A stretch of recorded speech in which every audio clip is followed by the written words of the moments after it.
রাজ্য জুড়ে শুরু হয়ে গেছে এসআইআর প্রক্রিয়া। একদিকে যখন তৃণমূল বিজেপিকে এসআইআর নিয়ে নিশানা করতে শুরু করেছে, ঠিক এসআইআর নিয়ে ফের কড়া অবস্থান নিলেন শুভেন্দু অধিকারী। অবৈধ অনুপ্রবেশকারীদের বিতাড়িত করা হবে বললেন শুভেন্দু। ভদ্রেশ্বর দক্ষিণ পাড়ায় গিয়ে এক হাত নেন তৃণমূলকে। কি বলছেন শুভেন্দু অধিকারী শোনাবো আপনাদের। ওই আইপ্যাক ভাইপো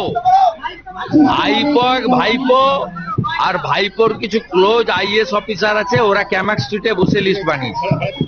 কোনো লাভ হবে না।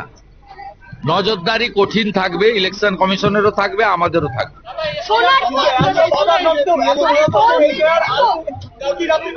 যারা এসআইআর হবে না বলেছিল ওদেরকে প্রশ্ন করুন।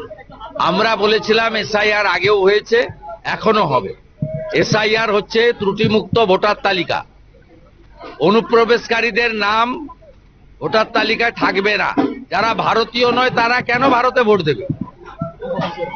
এই তালিকায় কোনো ভারতীয়দের চিন্তা নেই।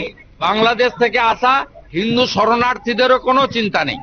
বিহার, ইউপি, ঝাড়খণ্ডের ভারতীয় লোকেদেরও কোনো চিন্তা নেই। কোথাও চিন্তা নেই। কোনো ভারতীয়দের এতটুকু চিন্তা নেই, সে যে দল করুন না কেন। এমন কি ভারতীয় মুসলমানদেরও কোনো চিন্তা নেই।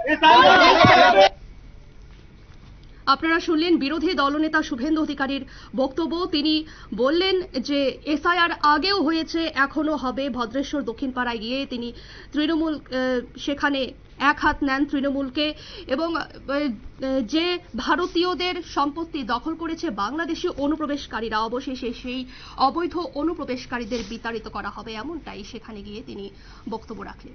নিয়ে নিচ্ছে ছোট্ট একটি বিজ্ঞাপন বিরতির সঙ্গে থাকুন।